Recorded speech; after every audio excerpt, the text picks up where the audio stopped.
won twice over Corbett, but nevertheless, they still seem to be good friends.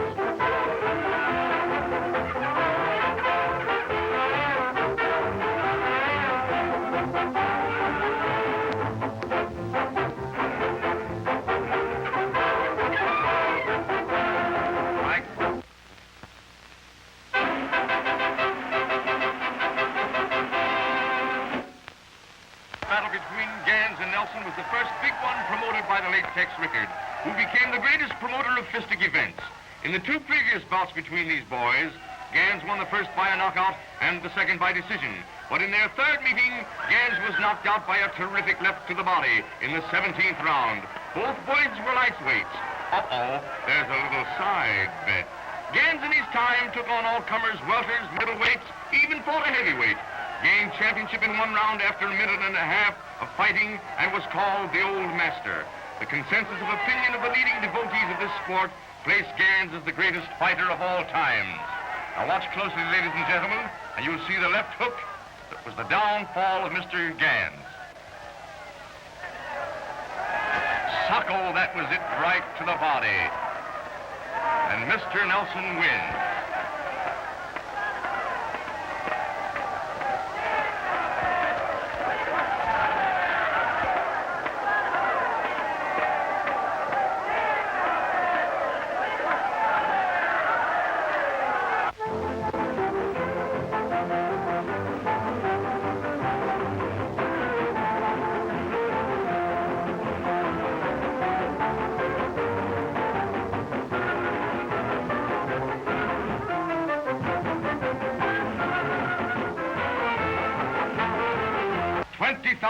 People were packed in a small arena to see the foreign champion take away the title.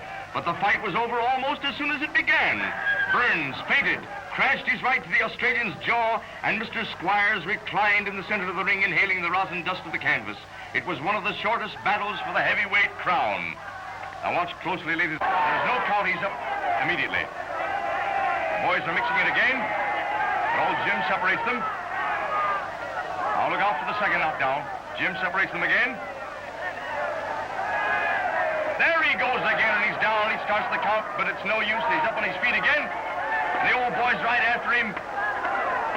Now look out for the finish, and there it is. Old Jim counts 1, 2, 3, 4, 5, 6, 7, 8, 9, 10, and he's out.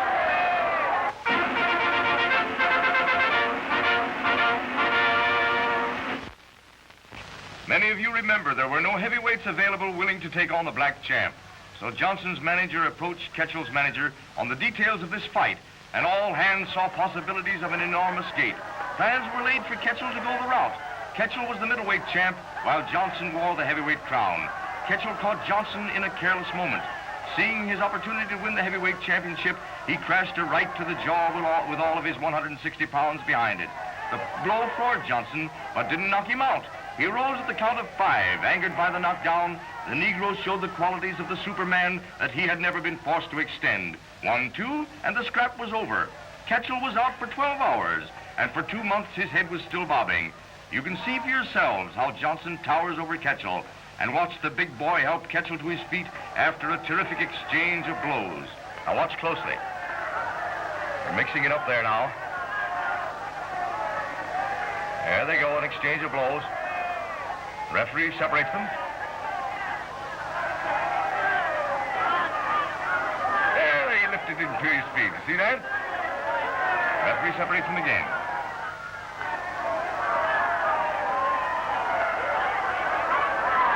A wild swing to the left. The face, Johnson ducked it. Now, in a few seconds, you'll see where Ketchell tried to KO Johnson.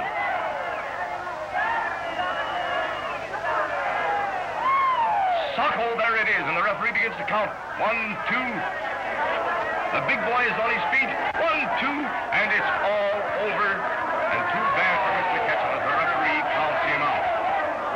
The crowd are crazy with excitement.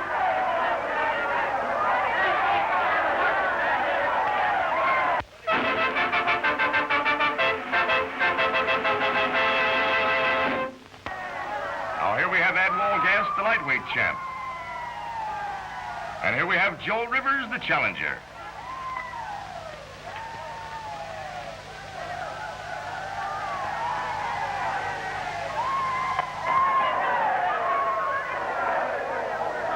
Just watch these two human dynamos as they go to it.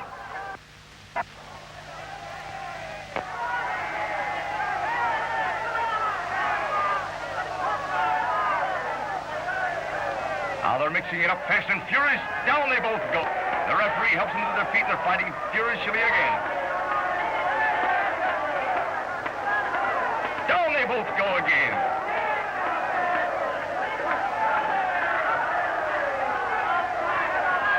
Now a terrific mix-up from the side of the ring. Lefts and rights to the body and to the head. And here's the unlucky 13th in which the famous double knockout occurred. Now, look, there they go. They're both down. The referee helps them to their feet. Walgast later lost his crown to Willie Ritchie in 16 rounds on a foul. His only comment was, "To think I lost to a guy named Willie."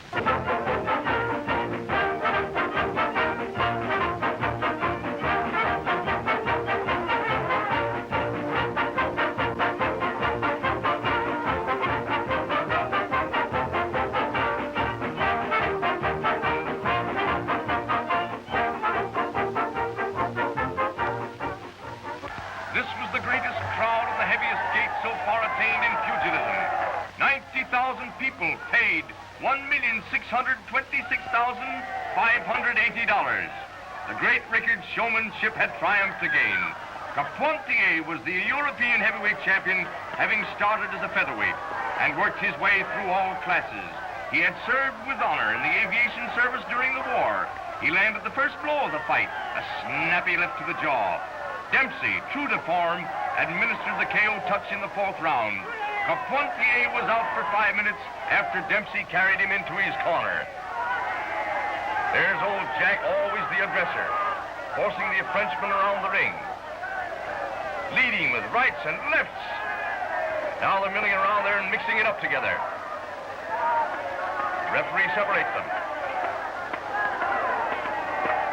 Old Jack lands a nasty left, shooting lefts and rights to the body. Now they're separated again. Oh, Carpentier landed a right and left to Jack's head. Jack didn't like that very much. Old Jack is shooting some terrific infighting into the boy's body now.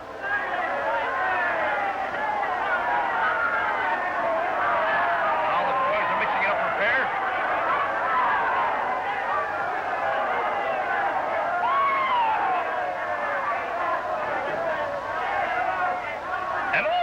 Carpentier put one on Jack's chin that time.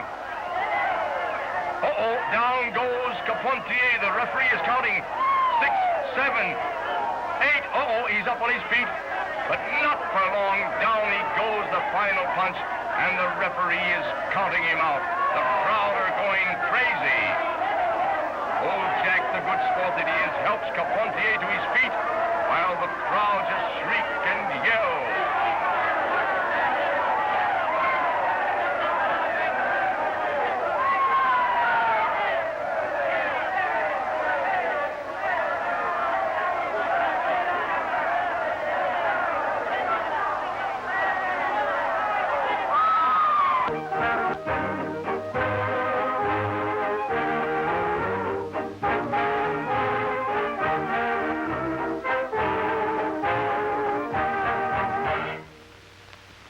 Little Pancho Villa was a native of the Philippines. Johnny Buff, the American flyweight king. This battle went to the little brown boy as he triumphed by the KO route in the 11th round. Watch these two little boys go. Wow! Socko rights and lefts to the head and to the body. Oh, Mr. Buff took one on the chin that time. And that time, and that time. And down Mr. Buff goes. The referee pushes the brown boy back, and there's no count. The boys start fighting over again. Socko a right to the chin, and down he goes. And I believe that, yes, the bell saved him. Now we'll see what he has to offer this round. They're meeting in the center of the ring. shoots rights and lefts to the head and to the body, to the chin. And in comes the towel, saving little Johnny Buff.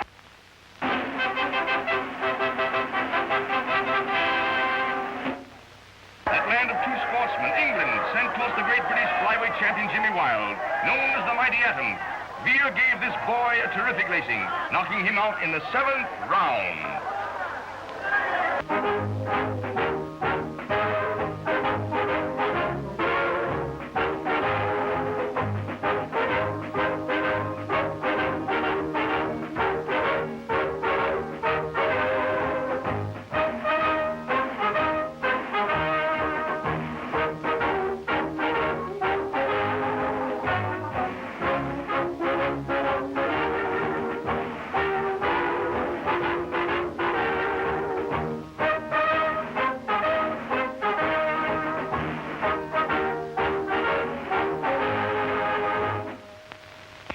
Was the featherweight champion, holding the title for 11 years. He did this fighting in the detestable no-decision bouts, which were the only type sanctioned by the New York and Pennsylvania laws. Cricky, a Frenchman and heroic ex-soldier, served through the entire war, emerging with a jaw shattered at Verdun, which was rebuilt by surgeons in one of those miracles of post-war plastic surgery.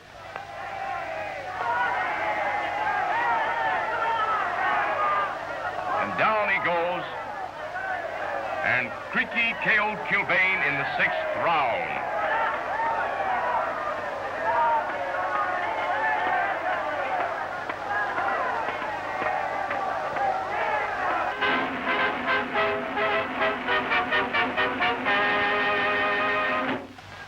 Look at Dundee in there, shooting lefts and rights, the body, into the head. Boys are now milling around.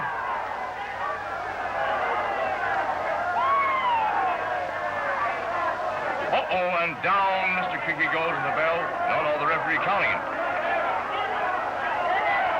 They're up and they start fighting again.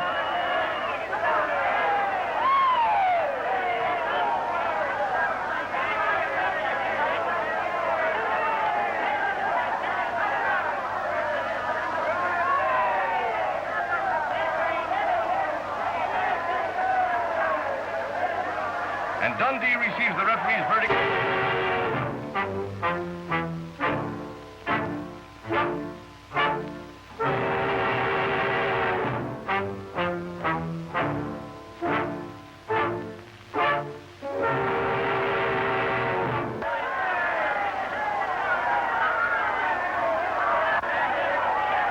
Again, Tex Richards staged a great battle.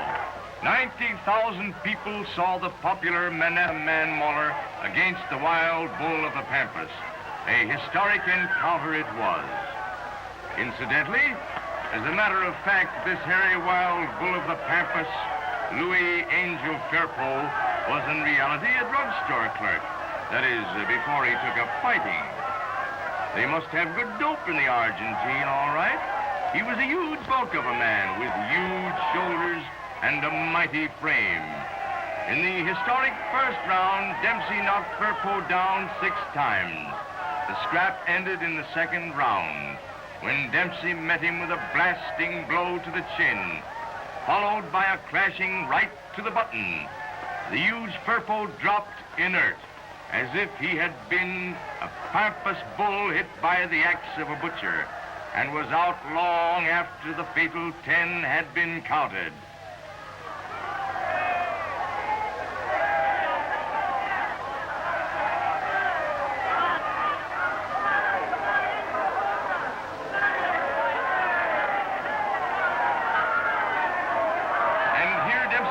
Out of the ring, but is back in 8 seconds.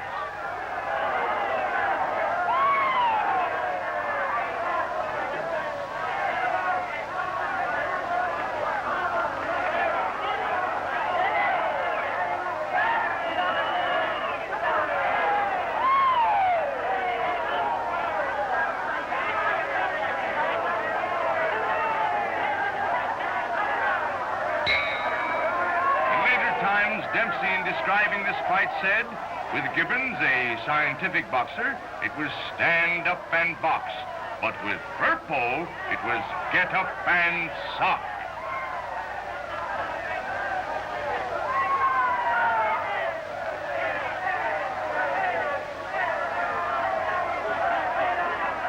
And so ended one of the most exciting and famous battles in ring history. And Jack Dempsey still remained champion. What a match for Popeye. He laid him among the daisies.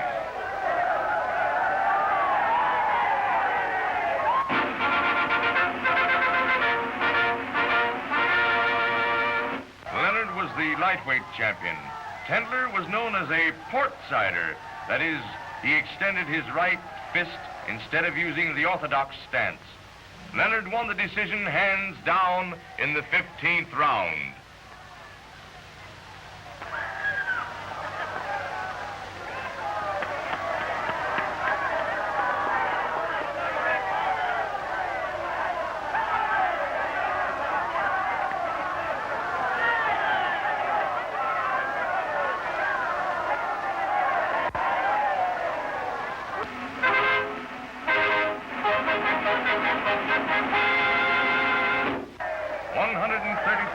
Spectators were garnered here by Rickard to see the mighty Dempsey annihilate the modest, scientific ex-Marine, Gene Tunney.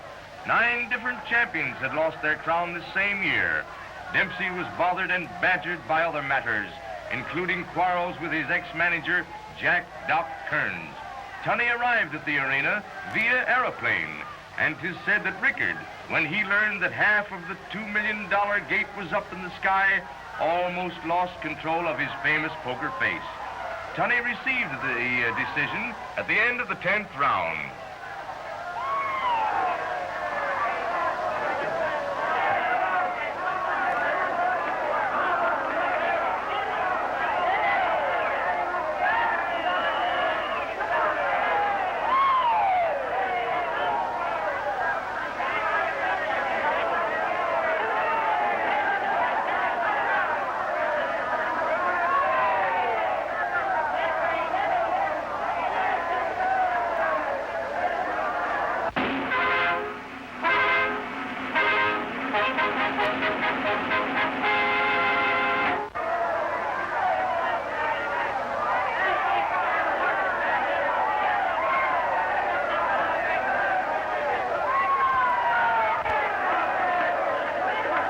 This was the first great battle staging Dempsey's comeback. Dempsey showed flakes of his old-time form in his comeback and knocked his boasting opponent out in the 7th round with a body blow and a left to the jaw.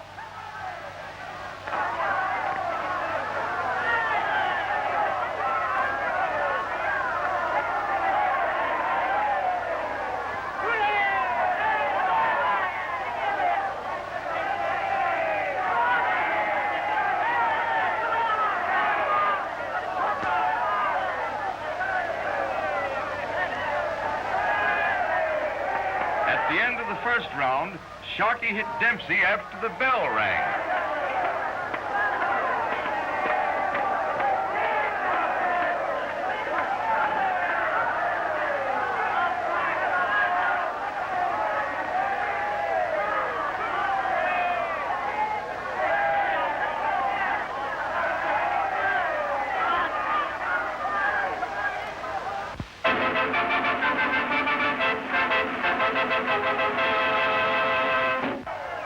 More than 135,000 people paid $2,668,660 to witness this match, which to date is the record gate, and Tex Rickard was the only man to stage a $1 million or more contest. At the end of the 10th round, the decision goes to Tunney. In the 7th round, Dempsey knocks Tunney down with 6 blows. 1, 2, 3, 4, 5, 6. But Dempsey fails to go to a neutral corner. Referee Barry ignored the timekeeper's count and started a new one. Was Tunney knocked out? Did the double count save him? If Tunney had raised on the count of 9, could he have shown the speed?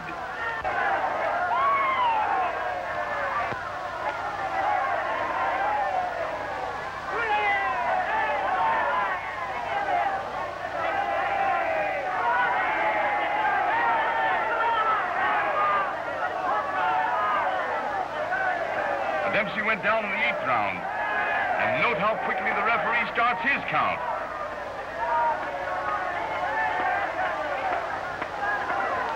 Dempsey's only comment on this fight was, "I hit Tunney once too often."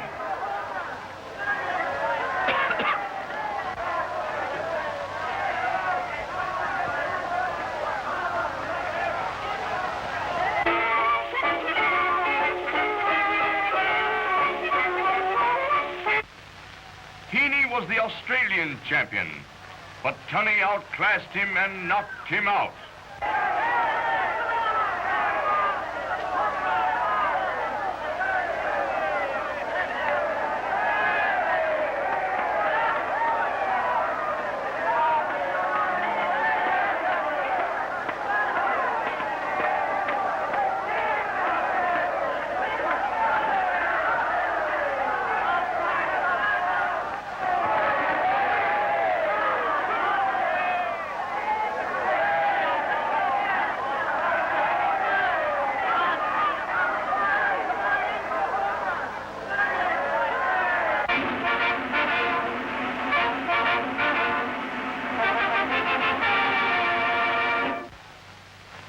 Sharkey fouled Schmeling in the 4th round, giving the heavyweight championship of the world to the German.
The heavyweight title still remains with Schmeling. Scribbling was stopped in the last round, the 15th.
June 8, 1933, Yankee Stadium, New York. Max Baer meets former heavyweight champion Max Schmeling of Germany in a scheduled 15-round non-title bout.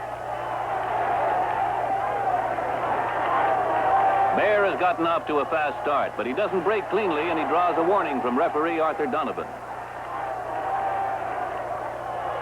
Both men have impressive knockout records. Schmeling stopped 31 men, while Baer KO'd 27. Incidentally, Baer now has a winning streak of 12 fights.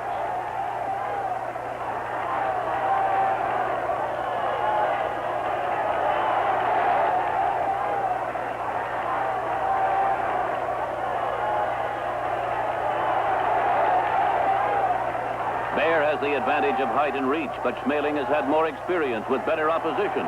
The German had 3 championship bouts, while this is Bear's really big fight.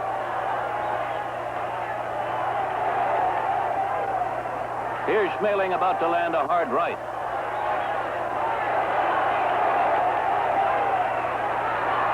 That punch buckled Bear's knees for a second. Watch Bear backhand. He drew a warning from Arthur Donovan, who tells Maxey to keep it clean. Bear's most dangerous punches are a left hook and uppercut to the body, followed by a looping right to the head. Schmeling's most effective weapon is a short right hand to the jaw.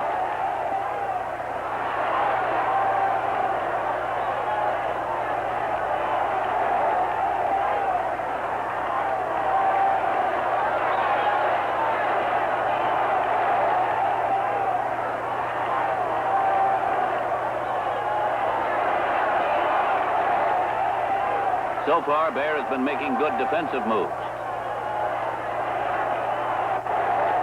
Round 10, Max Bear's about to open up with both hands. A terrific right, but the German won't go down.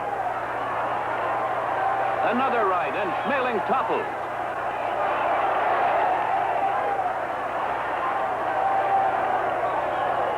Referee Donovan picks up the count, and Schmeling barely makes it at 9. Now Bear returns to the attack as Schmeling's legs turn to rubber. Schmeling's defenses have crumbled.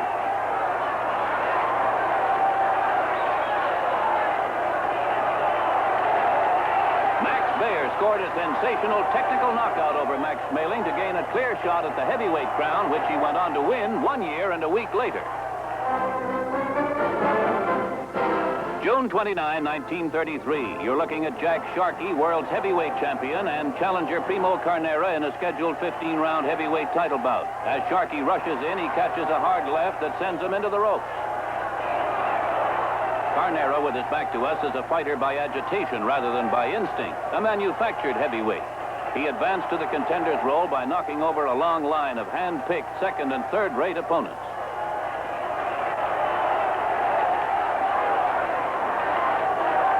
Sharkey is making the first defense of the crown he won from Max Schmeling 1 year ago.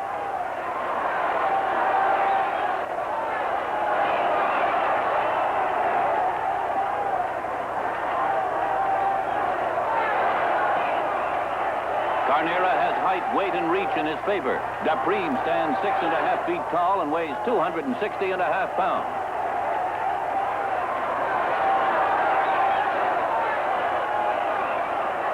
The question is, can Sharkey's speed and faster punching overcome Carnera's advantages in height, weight, reach, and brute power?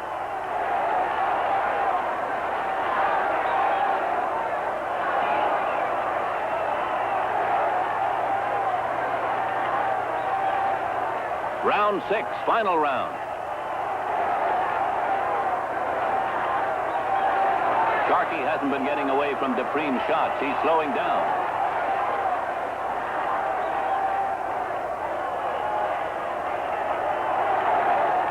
Sharkey finds himself in a headlock. Years later, Carnera was to become a better wrestler than a boxer.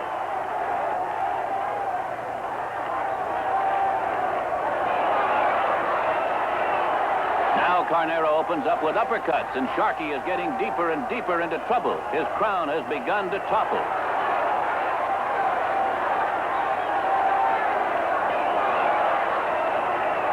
Carnera, showing his sharpest accuracy since round 1, has been in complete command here in round 6.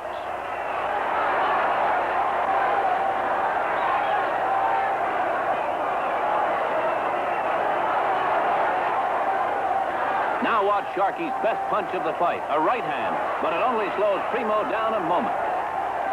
Now comes the end for Sharkey. Watch this right uppercut. Fans are stunned at the sight of the champion flat on his face. Carnera, after a long climb up the ladder, has at last achieved his ambition.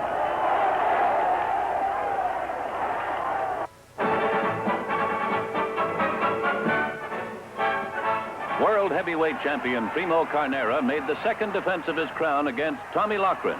The 270-pound Carnera was 84 pounds heavier than Loughran. And despite the fact that Tommy is 7 inches shorter, his boxing technique puts him ahead of the Man Mountain early in the fight. A battle of brawn versus brains. Cagey and fast, Loughran watches every opening to use his stinging right. He rocks Carnera time and again.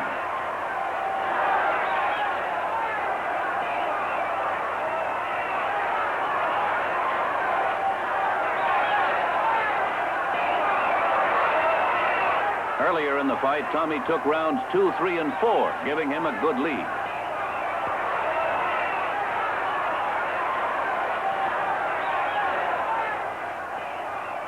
Outclassed, Carnera roughhouses with a backhand. He's pressuring, trying to work Loughran into a corner where the lighter man cannot maneuver well. 4 years older than Carnera, Tommy is 31, old for a heavyweight challenger.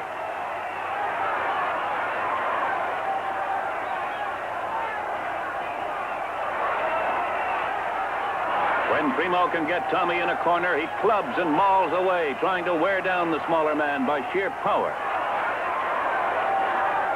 Loughran has taken some solid punches.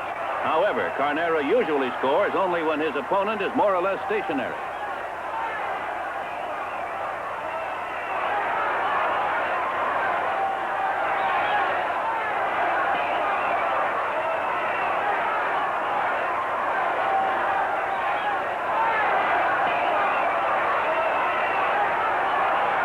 The champ's bull-like strength is proving too much for Tommy.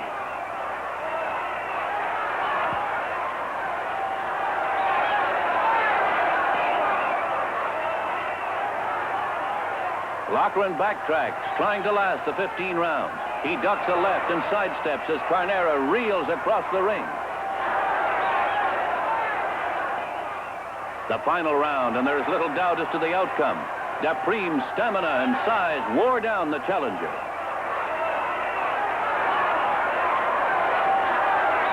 Carnera retains his crown against a game and clever Tommy Loughran, who dared to take on the ponderous champ and give him a boxing lesson.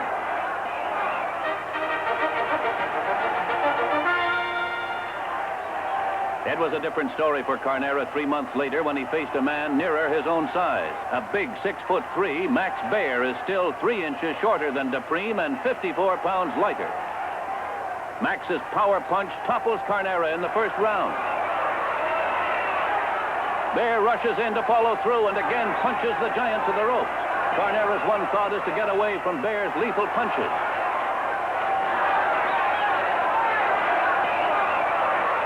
The referee intercedes, points Baer to a neutral corner. Max steps away but returns to launch an attack with both hands. Carnera is trying to keep his left out to fend off the attack. The champ went into the ring a general favorite. He was considered too big and powerful for Baer, but they didn't tell Max.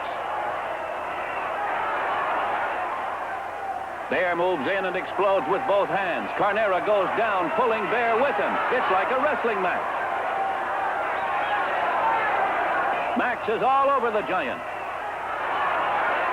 He follows left with right, and for the third time, both are down.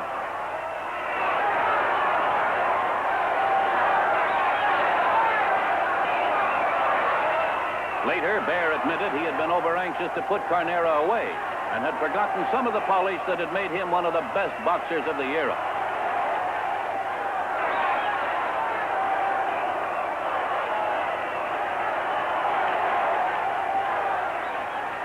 Carnera does better midway in the fight. Max uncorks his right-hand bomb, and Dapreem's in trouble again. As the referee moves to stop the fight, the crowd protests, and Baer's seconds yell, "Let him fight!" Baer moves in with the right and the left and sends Carnera to the canvas again.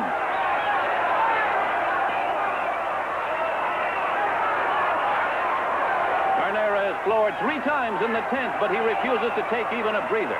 He has heart, but Carnera is up against Max, the giant killer.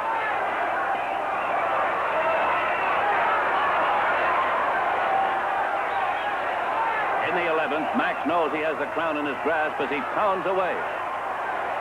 An overhand right sends Primo down for a 2 count. That's the 12th time Carnera has gone down. Baer follows up his advantage, but watch. As they break, Carnera speaks to the referee. He's had enough. Max Baer is the new world heavyweight champion.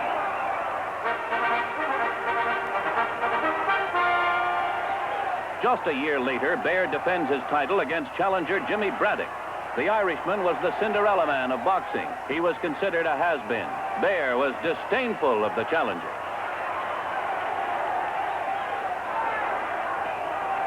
Max went into the ring a 10-1 favorite, and he clowned his way through most of the fight.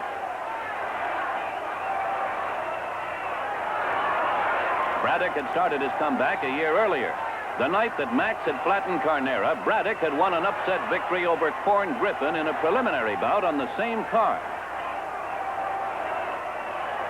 Braddock boxes masterfully on the defense, using a consistent left jab and blocking or ducking Max's ponderous swings.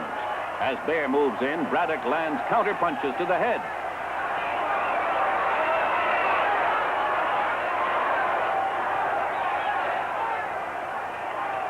Bear is still clowning as the fight passes the halfway mark, mocking Braddock's punches and dropping his guard. Braddock is leading in rounds 1, the way fights were scored then, and Maxie can ill afford to fool around.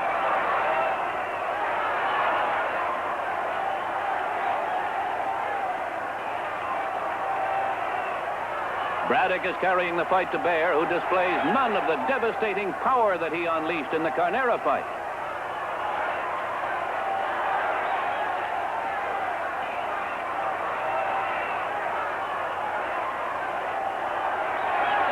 Bear's only hope of winning is by a knockout, but Braddock is boxing cautiously, giving Max no opening.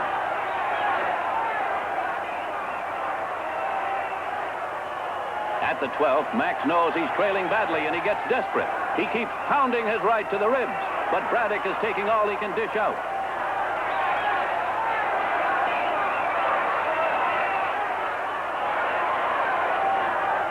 Bear wraps his right around Jimmy's neck and tries to belt him with a left.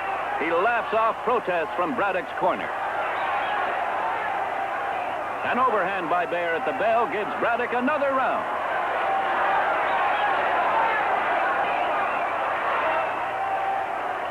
The final round. There have been no knockdowns in the fight, and Bear knows he has lost unless he can knock Braddock out. The referee, coming in to break the clinch, gets a cup on the ear from Bear. They punch toe-to-toe as Bear tries for a kill. The fans are on their feet, screaming encouragement to Braddock. No champion ever successfully defended his crown in Long Island City Bowl, and Bear is about to join the ranks of those who lost their titles here.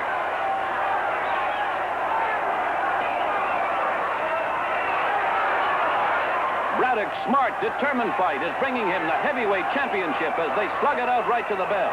The 10-1 underdog scores the upset of the decade. James J. Braddock, the man who made ring history with his fist. May 10th, 1935, Madison Square Garden. Ambers, at 22, is 5 years younger than Canzoneri. His strategy? To wear down Canzoneri by setting a fast pace. Canzoneri, because he believed his legs were fading, announced that he'd try for an early KO. Ambers is setting a fast pace in the first round, as he was expected to do. He's trying to wear down the older Canzoneri, to tire his legs, and to take the steam out of him.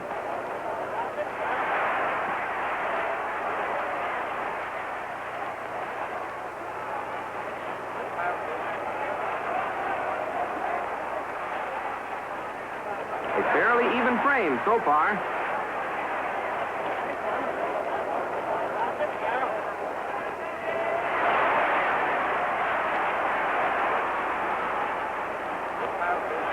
A good left to the face by Canzoneri at the end of round 1. An even round.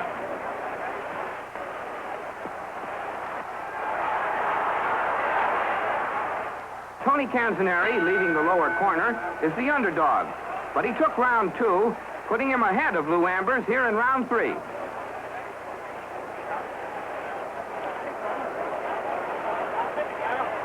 Tony lands a hard right. Then he feints with head and shoulders. If their motions seem unusually fast, remember, many of these classic fights were photographed with cameras never designed for today's faster projectors. Occasionally, you'll see Ambers on the right lower his head. He's trying to feint Canzoneri to work out an opening.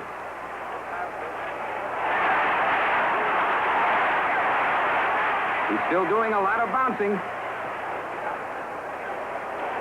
Canzoneri is cool and collected. He's taking his time. You notice he's a bit more flat-footed than Ambers.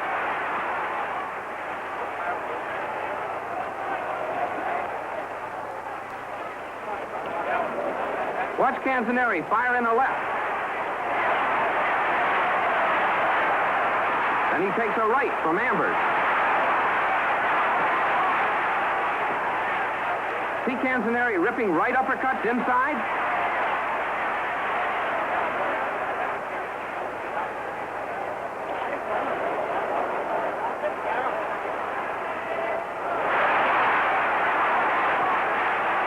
Now watch closely. Canzoneri's about to make Ambers' knees buckle with a right-left combination.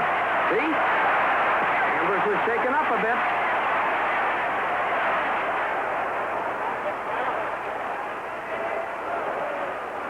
And here comes the first knockdown. Watch Canzoneri connect with a right, sending Ambers down. Up at the count of 2, he catches another right, sending him down for another 2 count. Ambers could have remained down for a count of 9, but he's hurt and groggy. Just a few more seconds remaining in round 3. A big round for Canzoneri. The final round. Tony Canzoneri, with a white stripe on his trunks, versus Lou Ambers for the world's lightweight title. Watch Canzoneri connect with a hard right for a flash knockdown. Ambers won the last 2 rounds, and he seems not the least bit discouraged by Canzoneri's greater punching power. They move to close quarters where Ambers tries his patented left uppercut. Lou is way behind. His strategy has not paid off. All his speed, youth, and maneuverability have been ineffective against the older, more experienced Canzoneri.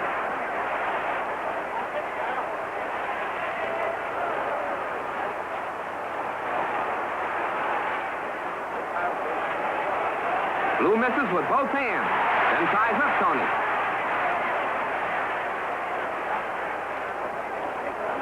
Watch Tony's left. See it? That was a fast left to the body. Look at Tony. He's wailing away with his right, even though his left arm is locked.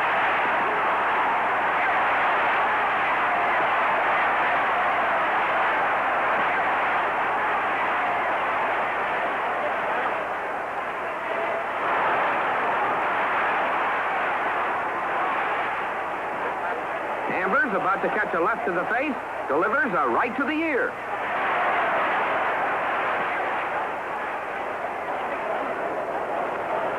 They smother each other inside, and it's all over. No one at ringside questioned the outcome of this classic. It remained only for ring announcer Joe Humphreys to proclaim that the former champion Tony Canzoneri had regained the world's lightweight crown. May 28, 1935, Madison Square Garden Bowl, Long Island City, New York. Referee Dempsey has them touch gloves for the final round. It's welterweight champion Jimmy McLarnin versus challenger Barney Ross in the solid black trunks in the last round of their rubber match.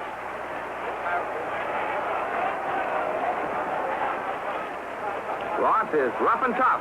He's always willing to close with the champion. But McLarnin, though he's behind, is the more skillful boxer. Barney has maintained his aggressiveness, and he's thrown more punches. And that's the main reason for his lead at this point. Here comes a heavy barrage by Ross. But look at McLarnin fight back. You'll see McLarnin land some powerful long blows later in the round. The champion carries the heavier punch, and he'll make full use of a well-sustained body attack.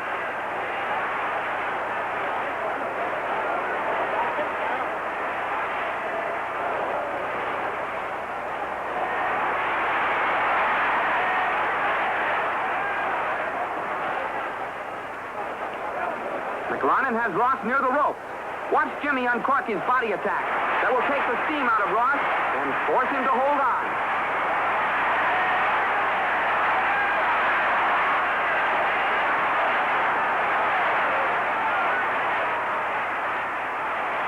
Ross is holding.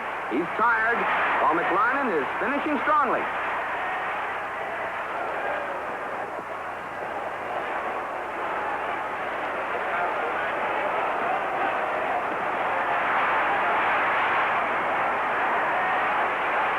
on the left, receives another body blast. But he's in there pitching, too.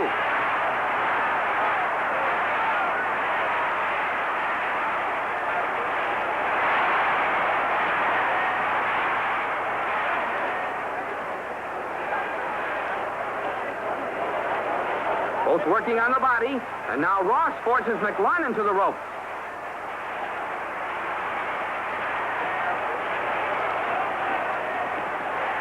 You can see Ross is tired. Watch him lean on McLaren while tying up the champion.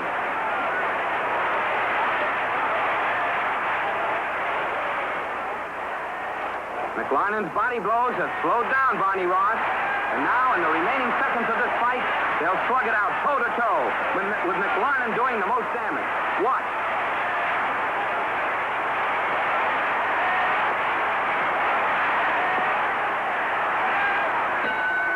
It's all over.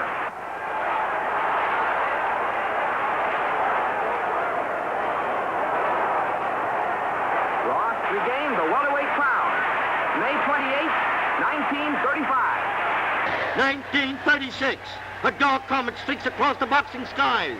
Joe Louis, Detroit Brown Bomber, and Max Schmeling, leading contenders of the day, swap punches in a fight few will ever forget.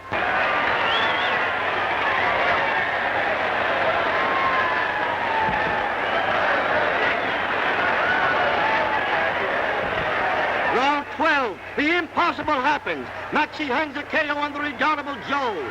The sporting world is stunned as Louis is counted out. Is he merely a pugilistic meteor, a flash in a pan, or will his star rise again? Rise again it does. 1938. Joe Louis, who meanwhile has become heavyweight king by dethroning Braddock, again meets the man who conquered him. But this time Schmeling faces a different Louis, a world champion at his peak, cool, keen, and deadly. His title at stake, his kingdom to protect. He's out to fight the battle of his life. The Brown Bomber is determined to annihilate the Black Ulan in a boxing blitzkrieg. Sacco. Louis lets the Moxie have it. The champ starts hitting his opponent with everything but the kitchen sink. And if you ask Schmeling right now, he'll probably tell you the Brown Bomber's walloping him with the sink as well.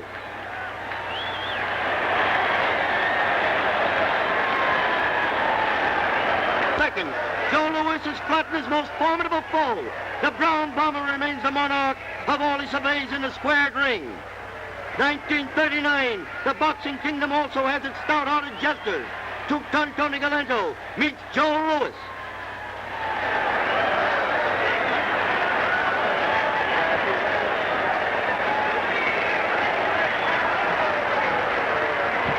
In the very first round, Louis lands a hot one, and Tony goes down like 2 tons of bricks.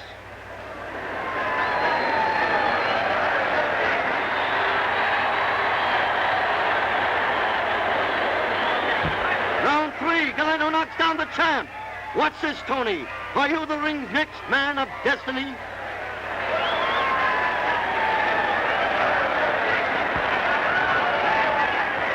But no, it's not to be. Round 4, and Two-Ton Tony takes it on the chin. And just about every place else, as Joe Louis goes to work on him. The Boston Massacre was nothing compared to this. Technical KO. Referee Donovan stops the fight, although Two-Ton Tony, in a dressing room interview, proves he's battered but unbowed. You think Donovan was right in stopping the fight? No, I should have knocked him out.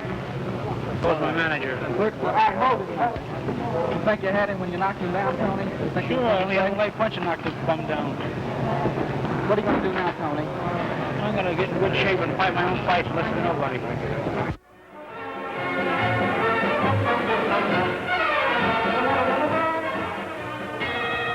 Kid Gavilan, wearing the white trunks, is in the ring with a very rugged foe tonight. King of the welterweights, he is fighting Walter Cartier, a contender for the middleweight title. Cartier, at 159 pounds, is 10 pounds heavier than the flashy Cuban. And flashy is the word for Gavilan tonight. For his thousands of fans in Madison Square Garden, he is showing his virtuosity as a puncher, the variety of blows that have made him a favorite of the boxing public.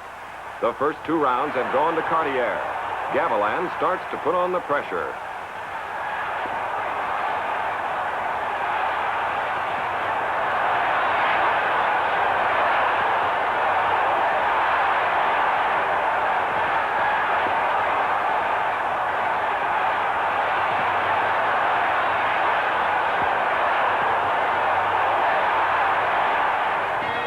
It's Gavilan's round at the bell. Last round, and Cartier's on the verge of winning the fight on points. For the past 6 rounds, Gavilan has failed to press the attack. And at this point, the crowd knows the only way their favorite can win is by a knockout. And the Kid knows this, too. Gavilan picking up the pace. Look at him set himself and aim.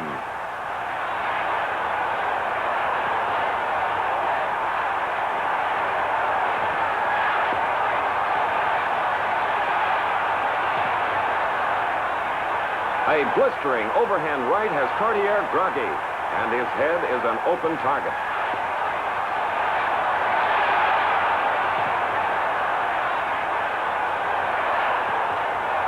A slamming right by Gavilan, and Cartier goes down.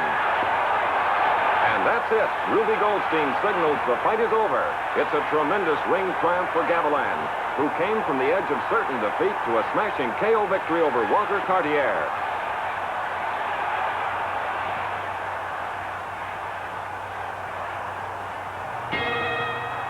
Willie Pep in the dark trunks and Lulu Perez in white. Pep, 31 years old, and an ex-featherweight champion, is on the comeback trail. This is Willie's 190th fight in his long career, and he's been beaten only 6 times. He's as crafty as they come. A solid right to the head, and Pep is down.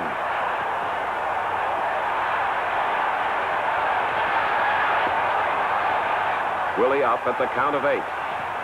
Perez boring in. Pep covering up, trying to stay in there.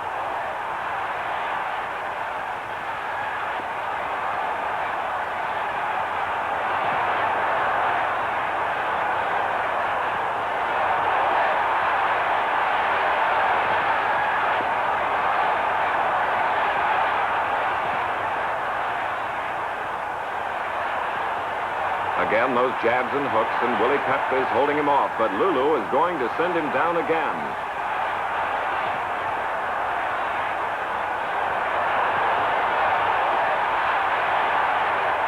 Watch that right hand. There it is. This time Willie takes a count of 9 from referee Al Burrow. Willie's on his feet, but not for long. Perez is after him like a buzzsaw.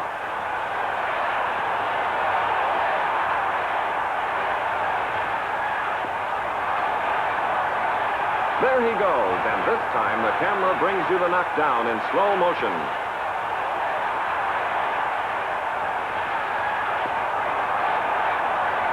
That's all for Willie Pep.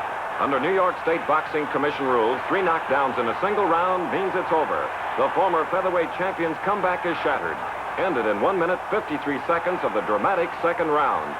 In the opposite corner, the winner, the jubilant Lulu Perez.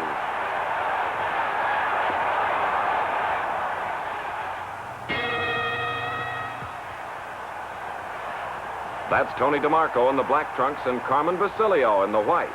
Tony is making his first defense of his welterweight title since he won it from Johnny Saxton just 2 months ago.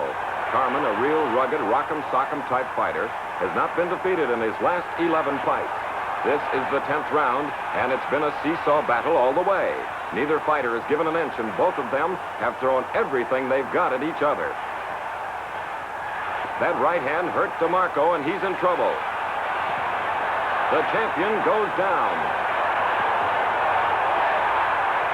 Referee Harry Kessler shouts the count into his ears. He's up, but staggering.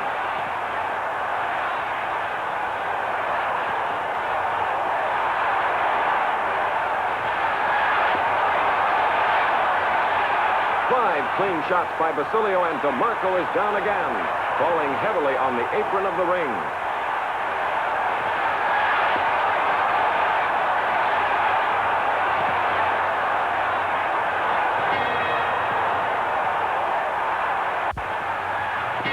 seldom will you see a fight like this one between Tony DeMarco and Carmen Basilio. At this point, the champion in the black trunks is just managing to hang on. The challenger, Basilio, is ripping him with everything he has, and this time, Tony won't last the round.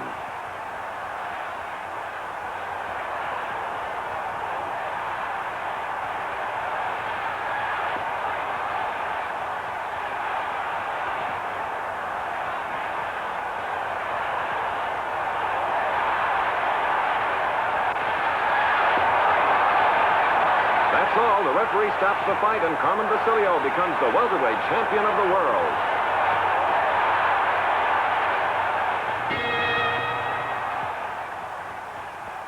World champion Bobo Olson wearing black trunks and Sugar Ray Robinson, the challenger, wearing white. It's the second round of this middleweight championship fight in Chicago Stadium. For Olson, this is the third time he's faced Sugar Ray. On both previous occasions, Robinson beat him.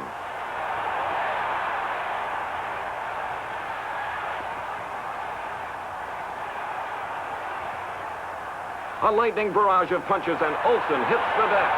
Referee Sikora picks up the count.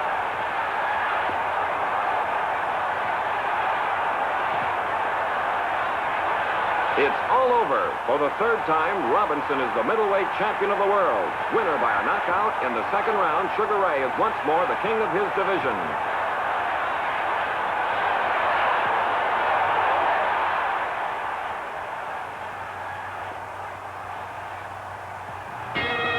A record Coast crowd of 20,000 fans jam-packed Wrigley Field in Los Angeles to see the return bout for the middleweight championship of the world between Sugar Ray Robinson and Bobo Olson. It's the fourth round, and at this point, the champion leads Olson on all of the officials' cards. Referee Mushy Callahan breaks the two fighters. Robinson has the outstanding record of 137 wins against only 4 losses, 89 of those wins by KOs. Olson also can put him away, as proven by his 30 knockouts and his 65 victories.